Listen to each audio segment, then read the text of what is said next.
Akka mul'atan hordoftoota keenya Kombarii Miidiyaa Neetworkidha kan yeroo irraa yerootti haala odeeffannoo Oromoo fi Oromiyaan keessa jirtu isin biraan gahaa turedha. Har'allee dhimmoota ajjeechaa ilmaan Oromoo Oromiyaa keessatti irratti raawwatamaa jiruu fi kan labsii yeroo muddamaa jedhu har'a labsame irratti yaaddota tokko wal cinaa qabee isiniif dhiheessa na hordofaan dhaamsa kiyya. Inni dura ajjeechaan torbee darbe keessa ilma Oromoo Muhammad Amin Siraaj Harargee Bahaa keessatti ajjeefamee waraabessaan nyaatamee mataan isaa argame kan jedhu san irratti kun akka nama tokkotti akka ilma Oromoo tokkotti namni kun du'uun isaa hedduu takka waan namatti dhagahamaati, hedduu takka waan nama laalessaati. Kunis osoo kanaan jiru guyyaa har'aa immoo barattuun takka kan maqaan isii Haymaanoot Badhaadhaa jedhamtu ajjeefamtee doormii keessatti argamuun isiitis waan nama gaddisiisaati. Egaa waan kana akkamitti hubachuu qabna? Oromoonis ilmaan Oromoo biyya keessaatii fi biyya alaa jiranis mootummaan gochaa kana raawwate jennee Facebookaa fi social media irratti iyyuu dura akkamitti ajjeefaman, eenyuun ajjeefaman kan jedhu san jala bu'amee qaamni miidiyaa fi namoonni bakka sanitti dhiyaatan jala bu'anii hordofanii gabaasa sirrii ta'e tokko ummata biraan gahuun dirqama ta'a. Egaa dhugaa dubbachuudhaaf Muhammad Amin Siraaj ajjeefamee waraabessaan nyaatamuun ilmi namaa akka ilma namaatitti duuti waan jirtu hin ooltu, garuu namaan ajjeefamuu fi waraabessaan nyaatamuun waan birooti. Har'a mootummaan yeroo ammaa kana jiru mootummaan badhaadhinaa ofiin jedhu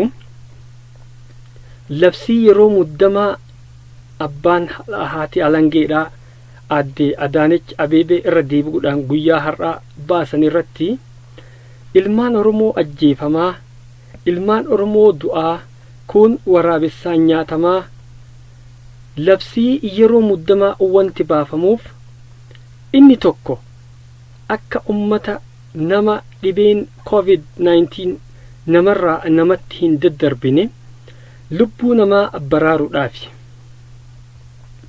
Erga lubbuu namaa baraaruuf taate lubbuu namaa baraaruudhaafi rasaasaan ajjeesuu fi COVID-19 du'uun garaagarummaa babal'aadha qaba. Innis maali? COVID-19 dhukkubaa saniin qabamanii du'uun dhukkubichaan akka du'etti beekamee awwaalama. Haa ta'u immoo bifoota hin beekamneen du'anii bineensan nyaatamuun waraabessaan nyaatamanii awwaalcha dhabuun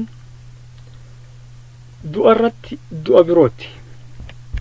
Kanaaf mootummaanis caasaan mootummaatis qaamota waan kana raawwate mootummaas taha qaamota birootis taha qormaanni gahaan irratti geggeeffame ummata Oromootiif ibsa ta'uu qaba.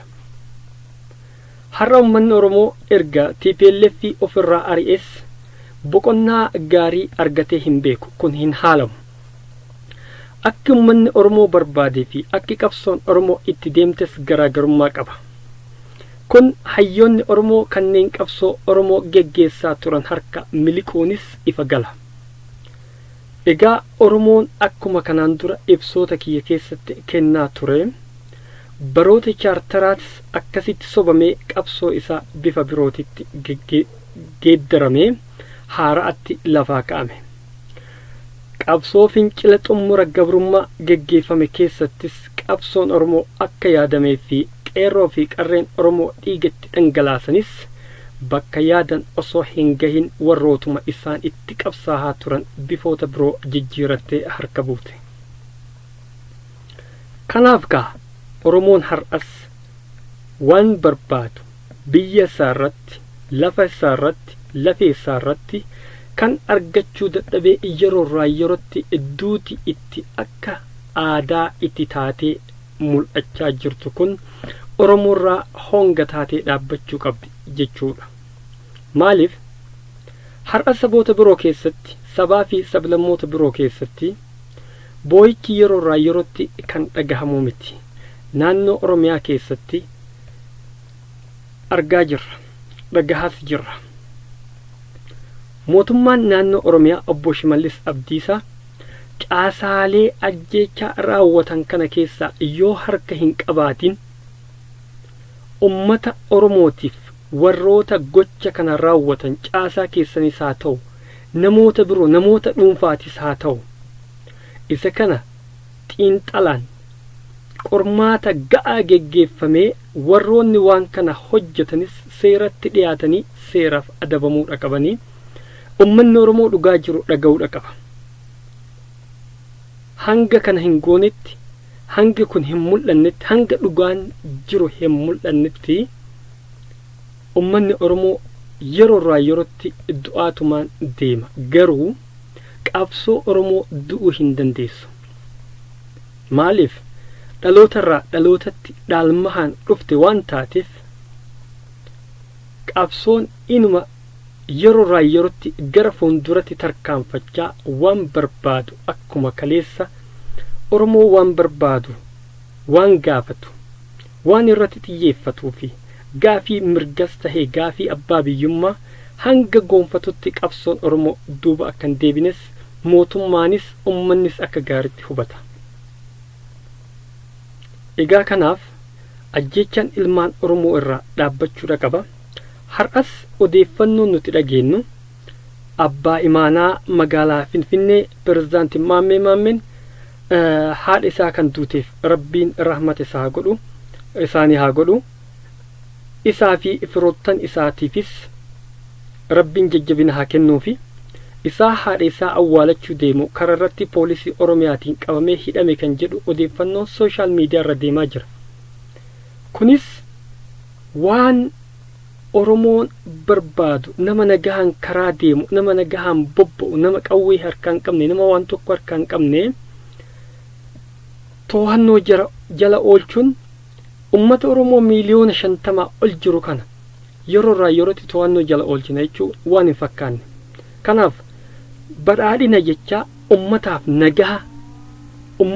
nagaha gochuun nagaha buusuun akka ummanni bobbahee galu gochuun yoo mootummaa kanarra hin jiraanne rakkoo kanarra hammaataatu mootummaa kanatti as deemaa balaan akkuma TPLF fottoysee magaalaa Finfinnee keessaa isaan baase isinis baasuun malaa jechuudha.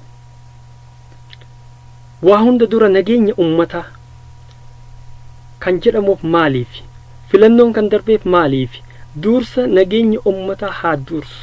Ummanni yoo jiraate nutis jiraanna filannoonis jiraata kan jedhuuf darbee jechuudha. Kana hubachuu dadhaburra ilmaan Oromoodhaa bineensa nyaachifamuun maaliif ta'a? Gadaa har'aa kana keessatti kun waan qaanyiiti. Yeroo gabaabaa keessatti ummatni Oromoo dhugaa dhagahuu qaba. Warroota gocha kana raawwate seeratti dhiyaachuu qaba jechuu barbaade. Kun barii miidiyaa neetworkiidha waan na hordoftaniif galatoomaa hanga odeeffannoo birootii walitti deebinutti nagaa naa tura.